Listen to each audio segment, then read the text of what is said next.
Hello dear, कैसे हैं सभी। उम्मीद करता हूँ सब लोग अच्छे होंगे, सब लोग स्वस्थ होंगे। मैं सुजीत स्वागत करता हूँ आपको अपना YouTube channel BCC bright coaching centre में। तो पीछे की वीडियोस में हम विभाज्यता का नियम को देख रहे थे। वहाँ पे हम ये समझ रहे थे कि कैसे किसी संख्या में, चाहे संख्या कितनी भी बड़ी हो, बिना भाग दिए ये बताएं कि उस संख्या में दी गई संख्या का पूरा पूरा भाग लग रहा है या नहीं लग रहा है। हम सिर्फ ये नहीं बता पा रहे थे कि भाग लग रहा है या नहीं लग रहा है, बल्कि बिना भाग दिए हम शेषफल भी बता पा रहे थे। तो उम्मीद करता हूँ चीज़ों को आप सीख रहे हो, एंजॉय कर रहे हो, चीज़ें अच्छी लग रही है। तो अगर आपने चैनल को अब तक सब्सक्राइब नहीं किया है, चैनल पे नए हो तो चैनल को सब्सक्राइब कर लो, साथ ही साथ बेल आइकन को भी दबा दो ताकि मैं जब भी वीडियोस अपलोड करूं सबसे पहले उसका नोटिफिकेशन आपको मिले। तो चलो बिना टाइम वेस्ट किए, बिना टाइम पास किए हम विभाज्यता के आगे के नियम को एक एक करके देखते हैं। अब तक हमने 1 से लेकर और 7 तक विभाज्यता के नियम को देख लिया है और आज 7 के बाद यानी 8 से लेकर और आगे की विभाज्यता के नियम को हम कंटिन्यू करते हैं। आज हम 8 की विभाज्यता के नियम को देखेंगे कि कैसे किसी संख्या में 8 का पूरा पूरा भाग लग रहा है या नहीं लग रहा है, इसकी हम कैसे जांच करें। इससे पहले थोड़ा सा मैं आपको बता दूं कि हमने पीछे क्या देखा था कि अगर किसी संख्या में 2 की विभाज्यता चेक करनी हो, यानी कि चेक करना हो कि संख्या में 2 का भाग लग रहा है कि नहीं लग रहा है, तो हम क्या कर रहे थे, अंतिम 1 अंक चेक कर रहे थे। अगर 4 की विभाज्यता चेक करनी हो तो हम क्या कर रहे थे, अंतिम 2 अंक चेक कर रहे थे। अंतिम 2 अंक में यदि 4 का भाग लगता तो पूरी संख्या में भी 4 का भाग लगता। उसी प्रकार अगर 8 की विभाज्यता चेक करनी है तो अंतिम 3 अंक देखने की जरूरत है, यानी कि अंतिम 3 अंक 0 0 होना चाहिए या फिर अंतिम 3 अंक में 8 का पूरा पूरा भाग लगना चाहिए। यदि अंतिम 3 अंक में 8 का पूरा पूरा भाग लग जाएगा तो दी गई पूरी संख्या में भी 8 का पूरा पूरा भाग लग जाएगा। तो देखो, एक बात मैं आपको बता दूं कि अगर किसी संख्या को 2 के पावर n के रूप में लिख सकते हैं, यानी कि अगर किसी संख्या को 2 के पावर n के रूप में लिख पा रहे हैं तो उसका अंतिम n अंक ही चेक करने की जरूरत है। देखो कैसे, जैसे 2 लिखा हुआ है तो 2 को हम कैसे लिख सकते हैं, 2 के पावर के रूप में लिख सकते हैं कि नहीं, 2 के पावर 1 लिख सकते हैं। वैसे ही अगर ये 4 लिखा हुआ है तो 4 को हम क्या लिख सकते हैं, ये 2 के पावर ये 2 लिख सकते हैं। वैसे ही अगर ये सपोज 8 लिखा हुआ है तो 8 को हम क्या लिख सकते हैं, 2 के पावर के रूप में 2 के पावर 3 लिख सकते हैं। वैसे ही अगर सपोज मान लो कि ये 16 लिखा हुआ है तो 16 को हम क्या लिख सकते हैं, ये 2 के पावर 4 लिख सकते हैं। ठीक है, तो ये देखो 2 के पावर 1 लिखे हैं तो अंतिम 1 अंक चेक करना है। 2 के पावर 2 लिख पा रहे हैं किसी संख्या को तो अंतिम 2 अंक चेक करना है। 2 के पावर 3 लिख पा रहे हैं किसी संख्या को यानी कि उसका अंतिम 3 अंक चेक करना है। और 2 के पावर 4 लिख पा रहे हैं किसी संख्या को तो उसका अंतिम 4 अंक चेक करने की जरूरत है। ठीक है, मान लो कि 32 की विभाज्यता चेक करनी है, ये 32 की विभाज्यता चेक करनी है तो 32 को हम 2 के पावर के रूप में लिख सकते हैं कि नहीं, 2 के पावर के रूप में लिख सकते हैं। 2 के पावर कितना लिख सकते हैं, 2 के पावर 5 लिख सकते हैं। तो इसके लिए 32 की विभाज्यता चेक करनी है तो हम अंतिम 5 अंक चेक करेंगे, 1 2 3 4 और ये 5, यानी कि अंतिम 5 अंक 0 0 या अंतिम 5 अंक में यदि ये 32 का पूरा पूरा भाग लगेगा तो पूरी संख्या में पूरा पूरा भाग लग जाएगा। उसी प्रकार देखो 5 के लिए क्या है कि 5 के पावर n के रूप में अगर किसी संख्या को लिख पा रहे हैं हम तो अंतिम n अंक ही चेक करना है। जैसे देखो, अगर 5 की विभाज्यता चेक करनी है तो 5 को हम 5 के पावर के रूप में लिख सकते हैं कि नहीं, 5 के पावर 1 लिख सकते हैं, यानी कि अंतिम 1 अंक चेक करने की जरूरत है। मान लो यह 25 है, अगर 25 लिखा हुआ है तो 25 को 5 के पावर के रूप में लिख सकते हैं कि नहीं, देखो 5 के पावर 2 लिख सकते हैं, यानी कि अगर 25 की विभाज्यता चेक करनी हो किसी संख्या में तो उसका अंतिम 2 अंक चेक करते हैं। ठीक है, अगर मान लो कि 125 की विभाज्यता चेक करनी है तो 125 को 5 के पावर के रूप में लिख सकते हैं कि नहीं, ये देखो 5 के पावर 3 लिख सकते हैं 125 को, यानी कि 125 की विभाज्यता चेक करनी है कि किसी संख्या में 125 का भाग लग रहा है या नहीं लग रहा है। तो उसके लिए क्या करेंगे, क्योंकि इसको 5 के पावर 3 के रूप में लिख सकते हैं अतः दी गई संख्या का अंतिम 3 अंक ही चेक करने की जरूरत है। ठीक है, तो यानी 2 और 5 के लिए हम देखें कि अगर किसी संख्या को 2 के पावर n के रूप में लिख पाते हैं तो अंतिम 1 अंक चेक कर रहे हैं। उसी प्रकार अगर किसी संख्या को 5 के पावर n के रूप में लिख पा रहे हैं तो उसका अंतिम n अंक ही चेक करने की जरूरत है। ठीक है, तो चलो हम विभाज्यता के नियम को आगे के देखते हैं और 8 की विभाज्यता को अच्छी तरह से समझने की कोशिश करते हैं एग्जाम्पल के साथ। तो यहाँ से हमें पता चला है कि अगर किसी 8 की विभाज्यता चेक करनी हो तो क्या करते हैं, 8 की विभाज्यता चेक करनी हो तो 8 को हम कैसे लिखते हैं, ये 2 के पावर 3 लिखते हैं, यानी कि अंतिम क्या करना है, अंतिम 3 अंक ही चेक करना है हमें। अंतिम 3 अंक अगर 0 0 होगा या अंतिम 3 अंक में अगर 8 का भाग लग गया तो पूरी संख्या में भी 8 का भाग लग जाएगा। लेकिन ये नियम क्या करता है, ये नियम हमें डायरेक्ट शेषफल भी देता है, यानी कि अंतिम 3 अंक में अगर भाग देने के बाद अगर संख्या पूरी तरह से विभाजित हो जाएगी यदि अंतिम 3 अंक में पूरी तरह से भाग लग जाएगा, और अगर अंतिम 3 अंक में भाग देने पर अगर कोई शेषफल बच रहा है तब पूरी संख्या में भाग देने पर उतना ही शेषफल बचेगा। लेकिन एक बात और बता दूं आपको कि अगर हम 3 अंक चेक करने के बजाय अंतिम 2 अंक चेक करके भी बता सकते हैं, 8 की विभाज्यता चेक कर सकते हैं। इसके लिए क्या करना है कि अगर मान लो कि ये तीसरा अंक अगर ये सम संख्या है, तीसरा अंक अगर क्या है, तीसरा अंक अगर सम संख्या है तो 3 अंक में भाग देने के बजाय हम अंतिम 2 अंक में ही डायरेक्ट भाग देकर और चेक कर लेंगे कि उस संख्या में भाग लग रहा है कि नहीं लग रहा है। तीसरा अंक अगर सम संख्या है तो अंतिम 2 अंक में भाग देंगे, अंतिम 2 अंक में यदि 8 का पूरा पूरा भाग लग जाएगा तो पूरी संख्या में 8 का भाग लग जाएगा, और अंतिम 2 अंक में जितना शेषफल बच जाएगा पूरी संख्या के लिए उतना ही शेषफल बच जाएगा। उसी प्रकार अगर अंतिम 3 अंक चेक करने के बजाय अंतिम 2 अंक चेक करना है, तो अगर तीसरा अंक अगर सपोज ये विषम संख्या हो गया, मान लो तीसरा अंक अगर विषम संख्या हो गया, तीसरा अंक विषम संख्या हो गया, तो अंतिम 2 अंक से चेक करने के लिए हम क्या करेंगे कि अंतिम 2 अंक में हम 4 ऐड कर देंगे, मतलब 8 का आधा 4 ऐड कर लेंगे, और 4 ऐड करने के बाद यहाँ पे जो संख्या मिलेगा उस संख्या में हम 8 का भाग देंगे। और अगर यहाँ से अगर ये संख्या पूरी तरह से विभाजित हो जाएगी तो पूरी संख्या पूरी तरह से विभाजित हो जाएगी, नहीं तो अंतिम 2 अंक में ये 4 जोड़ने के बाद संख्या मिला है, अगर यहाँ से जो शेषफल मिल जाएगा वो पूरी संख्या के लिए भी शेषफल हो जाएगा। तो चलो एग्जाम्पल को हम जैसे देखेंगे तो चीज़ें और भी ज़्यादा क्लियर होंगी। थोड़ा सा मैं इसको इरेज कर लेता हूँ।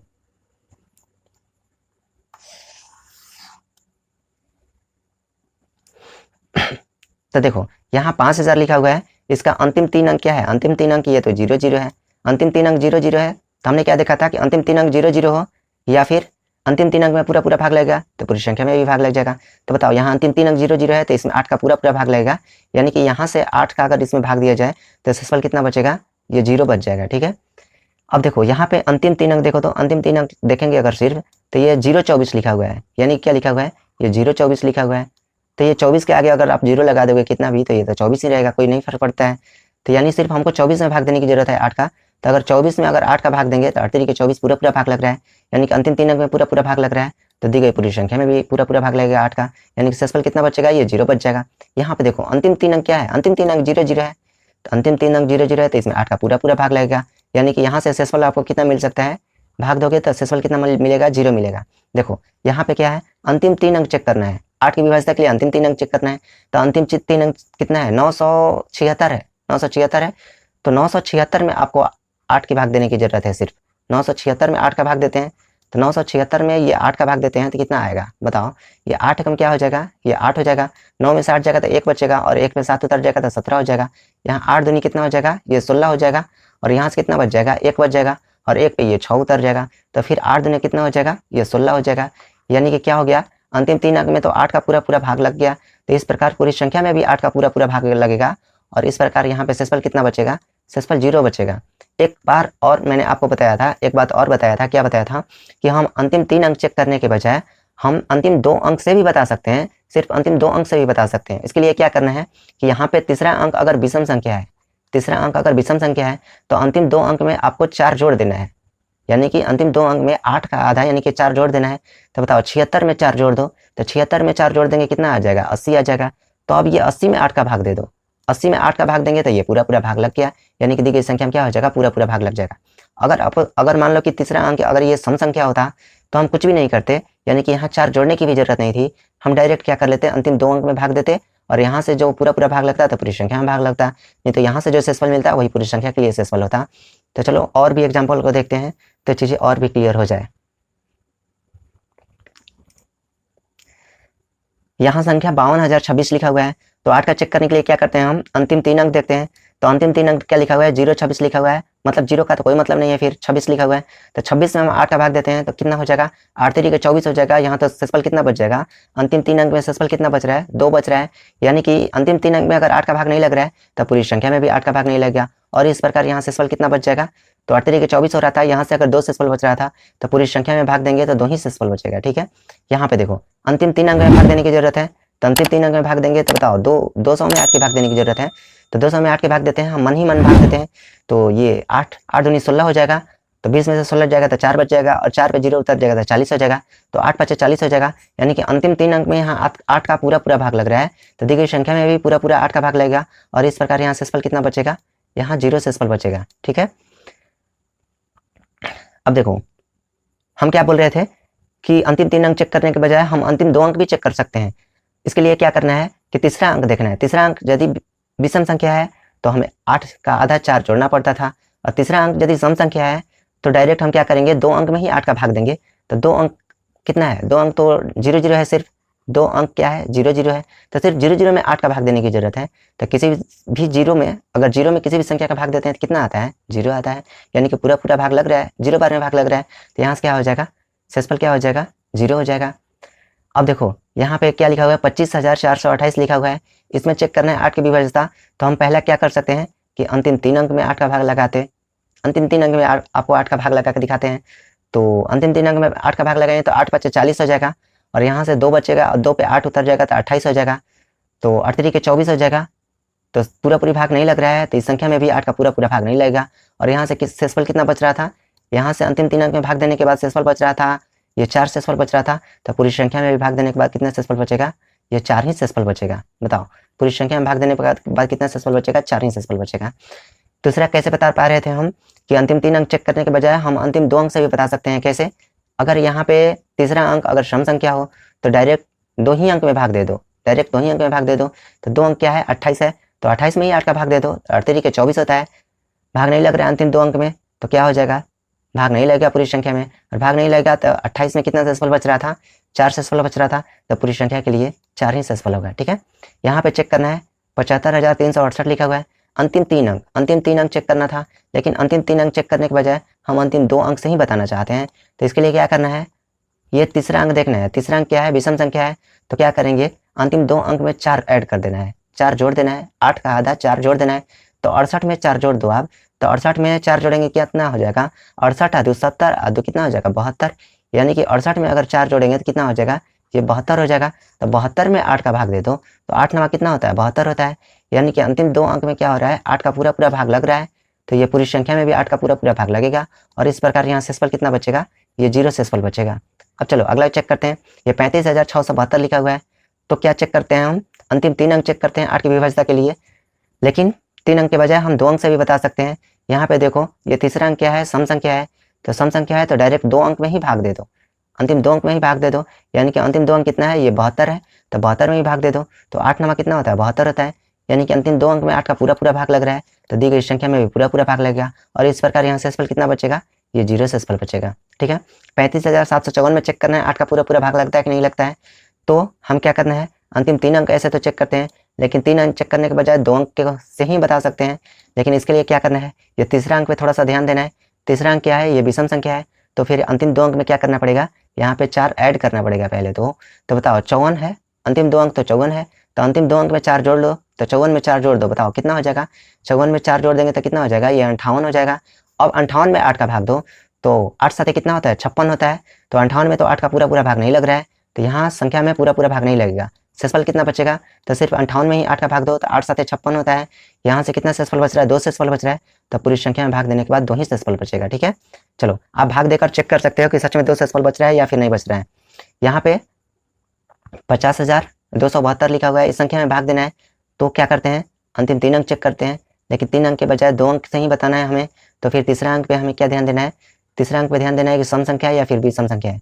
तीसरा अंक क्या है, तीसरा अंक सम संख्या है, तो सिर्फ अंतिम 2 अंक में ही 8 का भाग दे दो डायरेक्ट, तो 72 लिखा हुआ है अंतिम 2 अंक, तो 72 में 8 का भाग दो, 8 9 72 होता है, यानी कि अंतिम 2 अंक में 8 का पूरा पूरा भाग लग रहा है, तो दी गई पूरी संख्या में भी 8 का पूरा पूरा भाग लग जाएगा, यानी कि शेषफल कितना बचेगा, ये 0 बचेगा।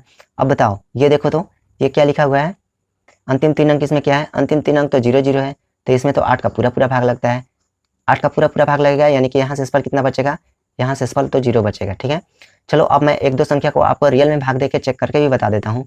यहाँ जैसे ये 7 नंबर वाला क्वेश्चन है, यहाँ कितना लिखा हुआ 25,428, यहाँ 4 शेषफल बचता है, तो रियल में भाग देने के बाद 4 ही शेषफल आना चाहिए, तो ही मानेगा कि नियम सत्य है, तो 25,428 लिखा हुआ है। ठीक है, ये 25,000 और ये 428, 25,428 लिखा हुआ है, हम इसमें 8 का भाग देकर रियल में चेक करते हैं, तो देखो तो 8 तरीके कितना हो जाएगा, 8 तरीके तो ये 24 हो जाएगा, और यहाँ से शेषफल कितना बचेगा, 25 में 24 घटाएंगे तो 1 बचेगा, 1 पे क्या उतर जाएगा, ये 4 उतर जाएगा, तो 8 दूनी 16, 2 बार में तो ज़्यादा हो जाएगा, तो एक ही बार में ले जाते हैं, तो ये क्या लिखेंगे 8 लिखेंगे, और यहाँ से कितना बच जाएगा, 14 में से 8 घटाएंगे तो ये 6 बच जाएगा, फिर उसके बाद 4 उतार चुके थे, अब क्या उतारना है, यहाँ पे 2 उतारना है, तो ये 62 हो जाएगा, 8 7 56, 8 8 64, तो 7 बार में ही भाग लगेगा, 8 8 कितना हो जाएगा, 8 7 कितना हो जाएगा, ये 56 हो जाएगा, और यहाँ से कितना बचेगा 56 4 60 2 62, यानी कि 4 2 6 बचेगा, और ये यहाँ से क्या उतर जाएगा 8 उतर जाएगा, तो ये 8 8 कितना हो जाएगा, ये 64 हो जाएगा, 8 8 तो ये 64 हो जाएगा, और ये 64 68 में से 64 जाएगा, कितना बच जाएगा, ये 4 शेषफल बच जाएगा, आगे तो संख्या उतारने वाला नहीं है इसलिए यही शेषफल होगा, यानी कि 4 शेषफल बच जाएगा, और यहाँ से भी डायरेक्ट हम बता पा रहे थे कि 4 शेषफल बचेगा। ठीक है, एक और चेक करते हैं जिसमें ये 8 का पूरा पूरा भाग लग रहा है, यानी कि जहाँ शेषफल 0 बचा हुआ है वैसी संख्या को भी हम एक बार चेक कर लेते हैं।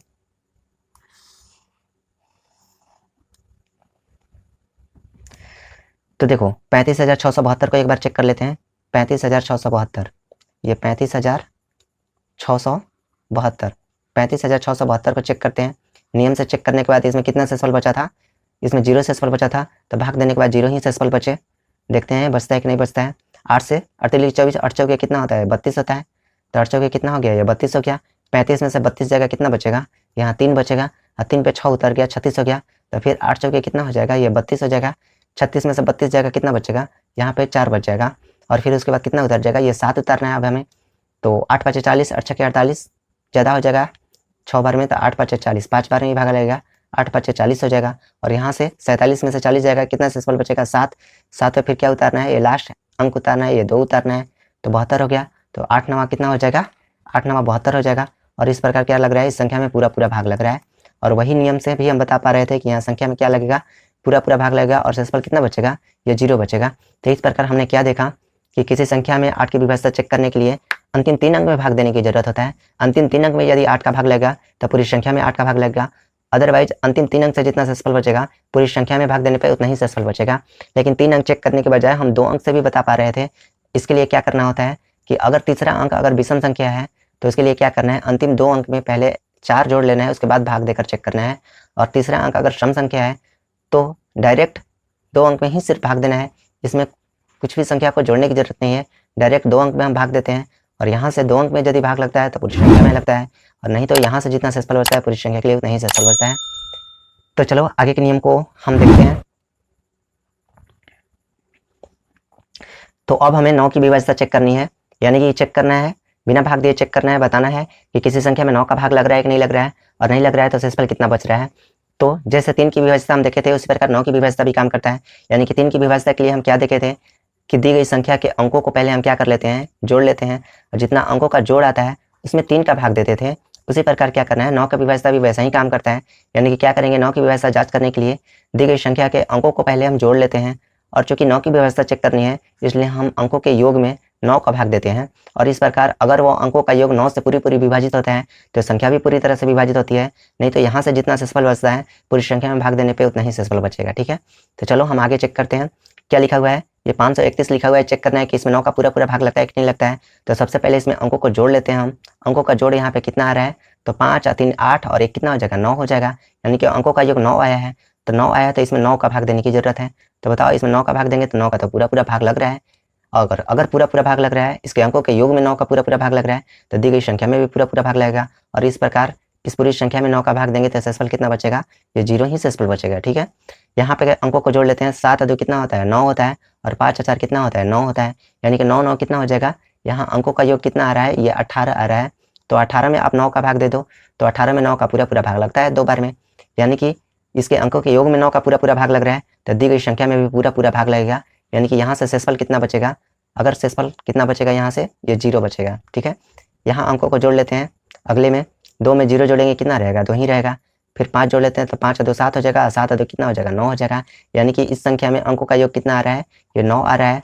तो 9 आ रहा है तो 9 में अब 9 का ही भाग दे दो, क्योंकि 9 की विभाज्यता चेक करनी है तो हमें 9 का ही भाग देना है। तो इसमें तो 9 में 9 का पूरा पूरा भाग लग रहा है एक बार में, यानी कि इसके अंकों के योग में 9 का पूरा पूरा भाग लग रहा है, तो दी गई संख्या में भी पूरा पूरा भाग लगेगा। यानी कि सेसफल कितना बचेगा, ये 0 बचेगा। चलो ये 7 में 3 जोड़ लो 10 हो जाएगा, और 10 में 2 जोड़ लो कितना हो जाएगा, ये 12 हो जाएगा। 0 जोड़ने से तो कोई फर्क नहीं पड़ता है, यानी अंकों का योग कितना आया है, अंकों का योग तो 12 आया है। तो 12 में अब 9 का भाग दे दो, तो 12 में तो 9 का भाग नहीं लगता है, तो नहीं लगता है तो यहाँ पूरी संख्या में भी 9 का भाग नहीं लगेगा। अगर पूरी संख्या में 9 का भाग नहीं लगेगा तो कुछ ना कुछ सेसफल बचेगा। तो बताओ 12 में 9 का भाग दो, तो 9 एकम 9 हो जाएगा, यहाँ से कितना सेसफल बचेगा, 3 सेसफल बचेगा। तो अगर पूरी संख्या में भी अगर भाग देंगे 9 का तो वहाँ से 3 ही सेसफल बचेगा। आपको भाग देके खुद से चेक करने की जरूरत है, क्योंकि जब तक भाग नहीं देते हैं, जब तक हमारा माइंड देखता नहीं है ना किसी चीज़ों को, तब तक ये मानता ही नहीं है। तो अपने माइंड को समझाना है, अपने माइंड को ये दिखाना है कि देखो यहाँ ऐसा होता है, तो ही ये मानेगा। तो क्या करना है, भाग देके खुद से चेक करना है। ठीक है, तो ये देखो अंकों को जोड़ लो इसमें भी, तो 3 में 5 जोड़ लो कितना हो जाएगा 8 हो जाएगा, और 8 में 2 जोड़ लो 10 हो जाएगा, और 10 में फिर 8 जोड़ लो कितना हो जाएगा 18 हो जाएगा। यानी कि यहाँ संख्या के अंकों का जो कितना आया है 18 आया है। तो 18 में आप 9 का भाग दे दो, तो 18 में 9 का भाग देंगे तो यहाँ 9 का पूरा पूरा भाग लग जाएगा। तो यानी कि पूरी संख्या में भी पूरा पूरा भाग लग जाएगा, और इस प्रकार यहाँ से सेसफल कितना बच जाएगा, पूरी संख्या में 9 का भाग देने पे 0 सेसफल बचेगा। ठीक है,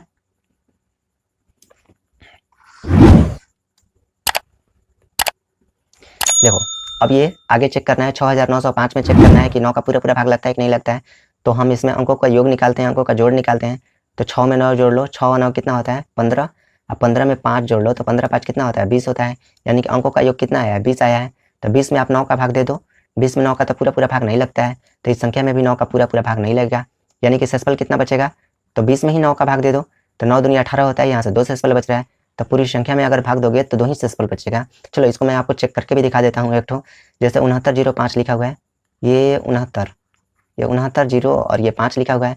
इसमें क्या चेक करना था, 9 की विभाज्यता चेक करनी थी। तो 9 का भाग देके देखते हैं कि सच में 2 शेषफल बचता है या फिर नहीं बचता है। तो 9 का भाग देते हैं, 9 5 45, 9 6 54, 9 7 63, 9 7 कितना हो जाएगा, ये 63 हो जाएगा। तो ये 69 में से 63 घटाते हैं, कितना आ जाएगा बताओ, ये 6 आ जाएगा। और 6 पे कितना आ जाएगा, यहाँ पे 0 उतर जाएगा। तो 9 5 45, 9 6 54 हो जाएगा, 6 बार में भागा लगेगा, 9 6 54 हो जाएगा। तो ये 60 में से 54 जाएगा, बताओ कितना बचेगा, यहाँ 6 बचेगा। 6 पे क्या उतर जाएगा, ये 5 उतर जाएगा। तो 9 5 45, 9 6 54, 9 7 कितना होता है, 9 7 तो 63 होता है। यानी कि 7 बार में फिर भागा लगेगा, बताओ 9 7 कितना हो जाएगा, ये 63 हो जाएगा। 65 में से 63 जाएगा, कितना बचेगा, यहाँ 2 शेषफल बच जाएगा। अब तो कोई अंक उतारने वाला है नहीं यहाँ पे, तो बताओ यही क्या हो जाएगा, यही शेषफल हो जाएगा। यानी कि लंबा विधि से भाग देने पे कितना शेषफल बच रहा है, 2 शेषफल बच रहा है। और हम नियम से भी बता पा रहे थे कि कितना शेषफल बचेगा, ये 2 शेषफल बचेगा। यानी कि नियम क्या करता है, सही काम करता है। तो इस प्रकार आपको खुद से चेक करके देखने की भी जरूरत है। जितनी भी संख्या है खुद से भी आप कोई संख्या आप मान सकते हो और उस संख्या में विभाज्यता के नियम को चेक कर सकते हो, तो आपको ज़्यादा कॉन्फिडेंस आएगा। चलो आगे के नियम को हम चेक करते हैं, आगे के एग्जाम्पल को और देखने की कोशिश करते हैं।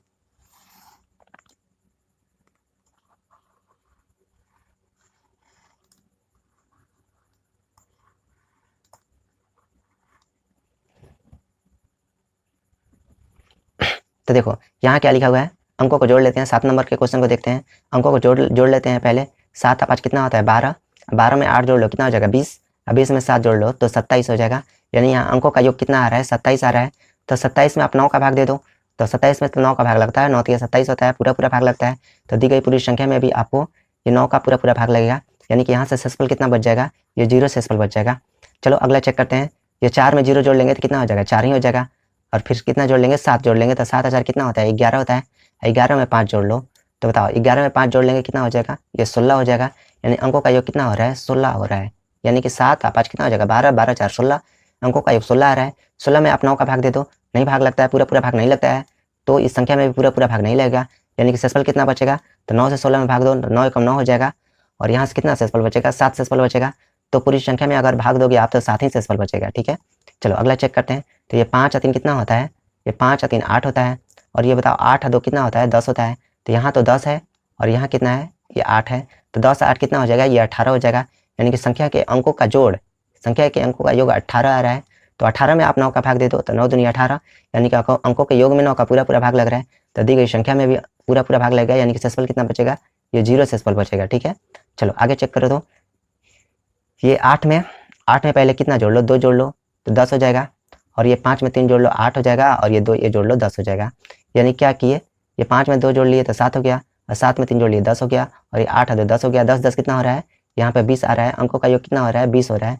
अब 20 में 9 का भाग दे दो, तो 20 में 9 का पूरा पूरा भाग नहीं लगता है, तो दी गई संख्या में भी 9 का पूरा पूरा भाग नहीं लगेगा। यानी कुछ ना कुछ शेषफल बचेगा। तो कितना होता है 9 दूनी 18 होता है। यानी कि अंकों के योग में भाग देने पे 2 शेषफल बच रहा है। तो पूरी संख्या में भी अगर आप भाग दोगे तो कितना शेषफल बचेगा, 2 ही शेषफल बचेगा। इस प्रकार हमने क्या देखा, 9 की विभाज्यता के लिए हमने क्या देखा कि अगर किसी संख्या में 9 की विभाज्यता चेक करनी है तो हमें उस संख्या के अंकों का योग निकालना है, और उस संख्या के अंकों के योग में 9 का भाग देना है। संख्या के योग में यानी कि संख्या के जोड़ में, अंकों के जोड़ में यदि 9 का पूरा पूरा भाग लग जाएगा तो पूरी संख्या में भी 9 का भाग लग जाएगा। नहीं तो यहाँ से जितना शेषफल बचेगा पूरी संख्या के लिए वही शेषफल होगा। इस प्रकार बिना भाग दिए, बिना लंबी विधि से भाग दिए हम बता सकते हैं कि उस संख्या में 9 का पूरा पूरा भाग लग रहा है या फिर नहीं लग रहा है। चलो आगे के नियम को देखते हैं। अब हमें चेक करनी है 10 की विभाज्यता, यानी कि चेक करना है कि किसी संख्या में 10 का पूरा पूरा भाग लग रहा है या नहीं लग रहा है। बिना भाग दिए चेक करना है कि भाग लग रहा है कि नहीं लग रहा है। अगर लग रहा है तो ठीक है, शेषफल 0 बचेगा। अगर नहीं लग रहा है तो कुछ ना कुछ शेषफल बचेगा। तो वो शेषफल ही बताना है बिना भाग दिए। तो इसलिए 10 के विभाज्यता का नियम क्या बताता है कि किसी भी संख्या में 10 का पूरा पूरा तभी भाग लगेगा जब उसका इकाई अंक 0 होना चाहिए। यानी कि अगर किसी संख्या में 10 की विभाज्यता चेक करनी है कि उस संख्या में 10 का पूरा पूरा भाग लग रहा है कि नहीं लग रहा है, तो 10 का अगर किसी संख्या में पूरा पूरा तभी भाग लगेगा जब उसका इकाई अंक सिर्फ और सिर्फ 0 ही होना चाहिए। 0 होगा तभी भाग लगेगा। 0 के अलावा और कोई भी अंक होगा या वहाँ पे 1 से लेकर 9 तक कोई भी अंक होगा तो उसमें भाग नहीं लगेगा। सिर्फ 0 रहेगा तभी उसमें 10 का भाग लगेगा, अदरवाइज 10 का भाग नहीं लगेगा। 10 का भाग नहीं लगेगा तो इकाई अंक में ही 10 का भाग देने की जरूरत है, यानी कि इकाई अंक ही उसका शेषफल हो जाएगा। 10 का भाग नहीं लग रहा है तो इकाई अंक ही शेषफल हो जाएगा। ठीक है, देखो अगर 70 में चेक करना है 10 का भाग लगता है कि नहीं लगता है, तो ये तो छोटी संख्या है, कोई भी बता सकता है। प्रॉब्लम कब होता है, जब संख्याएं बड़ी दी गई होती है और उसमें विभाज्यता चेक करनी होती है, तो उसमें ये विभाज्यता नियम बहुत ही फास्ट काम करता है, वहाँ पे ज़्यादा हेल्प होता है। छोटी संख्या तो ऐसे ही बता पाते हैं कि उसमें संख्या का पूरा पूरा भाग लग रहा है या फिर नहीं लग रहा है। तो विभाज्यता का नियम ज़्यादा इफेक्टिव कब होता है, जब संख्याएं बड़ी हों और हमें भागफल सिर्फ चेक करना हो, सिर्फ ये चेक करना हो कि उसमें पूरा पूरा भाग लग रहा है या नहीं लग रहा है, या शेषफल बताना हो, तो ये ज़्यादा इफेक्टिव हो जाता है। तो चलो यहाँ पे देखते हैं 70 में क्या लिखा हुआ है, इकाई अंक 0 है, तो इकाई अंक अगर 0 होता है तो उसमें 10 का पूरा पूरा भाग लगता है। पूरा पूरा भाग लगने का मतलब क्या है, शेषफल क्या बचेगा, वहाँ पे 0 बचेगा। यहाँ देखो इकाई अंक 10 की विभाज्यता के लिए इकाई अंक सिर्फ और सिर्फ 0 ही होना चाहिए, 0 के अलावा और कुछ भी होगा तो उसमें 10 का भाग नहीं लगेगा और इकाई अंक ही वहाँ पे शेषफल हो जाएगा। ठीक है, तो यहाँ पे इकाई अंक 0 है, यानी कि यहाँ पे क्या हो जाएगा, इसमें 10 का पूरा पूरा भाग लगेगा, यानी कि शेषफल क्या हो जाएगा, 0 बचेगा। यहाँ पे देख लो ये 8260 लिखा हुआ है, इकाई अंक से सिर्फ मतलब है इकाई अंक 0 है, 10 का पूरा पूरा भाग लगेगा, यानी कि शेषफल कितना बचेगा, यहाँ पे 0 बच जाएगा। अब बताओ इकाई अंक यहाँ पे कितना है, 937 में इकाई अंक कितना लिखा हुआ है, 7 लिखा हुआ है। इकाई अंक सिर्फ 0 रहता है तभी उसमें 10 का भाग लगता है, 0 के अलावा कुछ भी रहेगा उसमें 10 का भाग नहीं लगेगा, यानी कि इसमें इकाई अंक 0 नहीं है तो इसमें 10 का भाग नहीं लगेगा। कितना शेषफल बचेगा, तो इकाई अंक ही शेषफल बच जाएगा, यानी कि 7 में ही 10 का भाग देने की जरूरत है, इकाई अंक में ही 10 का भाग दो, तो इकाई अंक में 10 का भाग देंगे, 7 में 10 का भाग देंगे तो 7 में 10 का भाग तो लगेगा नहीं, तो बस वो इकाई अंक ही क्या हो जाएगा, शेषफल हो जाएगा, यानी कि यहाँ शेषफल कितना बचेगा, 7 ही शेषफल बचेगा। अब बताओ यहाँ इकाई अंक 0 नहीं है तो इसमें 10 का पूरा पूरा भाग नहीं लगेगा, नहीं लगेगा, शेषफल कितना बचेगा, इकाई अंक शेषफल के रूप में प्राप्त हो जाएगा, यानी कि 9 शेषफल प्राप्त होगा। बताओ यहाँ 4350 लिखा हुआ है, इकाई अंक 0 है, तो बताओ 0 है तो इसमें 10 का पूरा पूरा भाग लगेगा, यानी कि शेषफल कितना बचेगा, 0 बचेगा। अब देखो तो यहाँ 7352 लिखा हुआ है, इकाई अंक क्या है, 0 नहीं है, 0 नहीं है तो क्या है, इसमें 10 का पूरा पूरा भाग नहीं लगेगा, नहीं लगेगा, यानी कि शेषफल कितना बचेगा, इकाई अंक शेषफल के रूप में प्राप्त होगा, यानी कि 2 ही शेषफल के रूप में प्राप्त होगा। ठीक है, यहाँ पे इकाई अंक 0 है तो क्या हो जाएगा, इसमें 10 का पूरा पूरा भाग लगेगा, यानी कि शेषफल क्या बचेगा, ये 0 शेषफल बचेगा। यहाँ पे बता दो इकाई अंक क्या लिखा हुआ है, 8 लिखा हुआ है, यहाँ पे 0 नहीं है ना, 0 नहीं है तो इसमें क्या हो जाएगा, 10 का पूरा पूरा भाग नहीं लगेगा, नहीं लगेगा, शेषफल कितना बचेगा, इकाई अंक शेषफल के रूप में प्राप्त होगा, यानी कि 8 ही शेषफल हो जाएगा। बताओ यहाँ पे इकाई अंक क्या लिखा हुआ है, 0 नहीं है, 0 नहीं है तो यहाँ पे 10 का पूरा पूरा भाग नहीं लगेगा, नहीं लगेगा, शेषफल कितना बचेगा बता दो, शेषफल कितना बचेगा, तो 1 ही शेषफल बचेगा, यानी कि इकाई अंक शेषफल के रूप में प्राप्त हो जाता है। इस प्रकार हमने 10 की विभाज्यता क्या देखी, 10 की विभाज्यता बहुत ही आसान है, सबसे सिंपल है, सबसे आसान है। क्या देखते हैं, इकाई अंक सिर्फ और सिर्फ 0 ही होना चाहिए, अगर किसी संख्या का इकाई अंक सिर्फ 0 रहेगा तो इसमें 10 का भाग लगेगा, अदरवाइज उसमें 10 का भाग नहीं लगेगा, नहीं लगेगा, शेषफल कितना बचेगा, तो इकाई अंक ही शेषफल के रूप में प्राप्त होता है, क्योंकि शेषफल प्राप्त करने के लिए हमें सिर्फ इकाई अंक में ही 10 का भाग देने की जरूरत होती है। इकाई अंक क्या रहेगा, 1 से लेकर 9 तक अंक रहेगा, उसमें 10 का पूरा पूरा भाग लगेगा नहीं, एक बार में भी भाग नहीं लगेगा, तो वही इकाई अंक ही शेषफल के रूप में प्राप्त हो जाएगा। इस प्रकार हमने क्या देखा आज, 8 की विभाज्यता, 9 की विभाज्यता और 10 की विभाज्यता को हमने अच्छे से समझा, उसे बहुत सारे एग्जाम्पल को किया। तो आप भी क्या कर सकते हो, अपने से खुद से कोई भी एग्जाम्पल ले सकते हो, खुद से कोई बड़ी संख्या ले सकते हो और उसमें इस नियम को अप्लाई कर सकते हो। पहले नियम के अनुसार आप चेक करोगे कि भाग लग रहा है कि नहीं लग रहा है, फिर उसके बाद शेषफल बताओगे कि कितना शेषफल बच रहा है, फिर उसके बाद खुद से भाग देकर आप चेक करोगे, तो चीज़ें आपको और भी अच्छा से क्लियर होंगी। और ये नियम बड़ी संख्या रहती है तो उस समय अगर हमें सिर्फ शेषफल बताना हो या सिर्फ ये चेक करना हो कि भाग लग रहा है कि नहीं लग रहा है, तो ये नियम बहुत ही इफेक्टिव है, सेकंडों में हम बता सकते हैं कि सच में उस संख्या में भाग लग रहा है या नहीं लग रहा है। तो चलो, उम्मीद करता हूँ आपको चीज़ें अच्छी लग रही है, वीडियो को लाइक करो, चैनल को सब्सक्राइब कर दो यदि चैनल को सब्सक्राइब नहीं किया हो तो, और अगर अच्छी लग रही है तो क्या करो, अपने दोस्तों को भी शेयर कर सकते हो। ठीक है, तो चलो आगे की वीडियो में हम आगे के नियम को देखेंगे, आगे की चीज़ों को पढ़ेंगे। तब तक के लिए tata, bye bye, take care, जय हिंद।